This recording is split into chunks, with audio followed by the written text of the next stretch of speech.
মুসলিম সম্প্রদায় তারা এখানে থাকবে কেন? তাহলে ওই যে দেবতার সম্পত্তি আমরা ভাগাভাগির রাজনীতিতে থাকি না।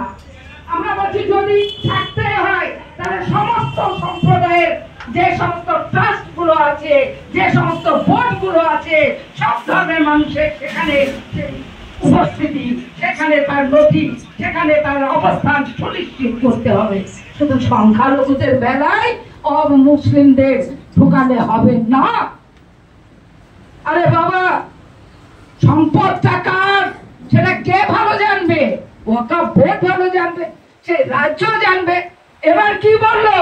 ওখানে বললো না, এবার ওয়াকফ সম্পত্তি দেখভাল করবে ওই ডিএমরা।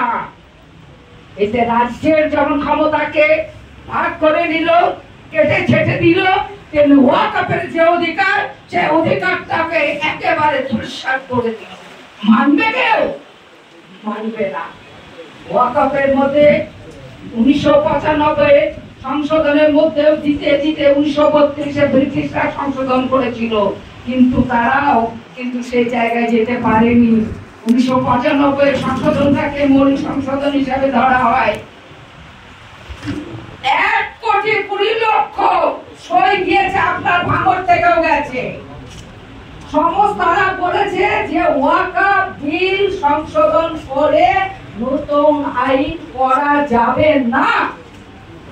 আপনাদের এই এত বিভিন্ন রাজ্যের সেই সমস্ত মতামতকে ধূলিসাৎ করে দিয়ে একেবারে ক্ষমতার জোরে লোকসভায় এবং রাজ্যসভায় পাশ করিয়ে দিল।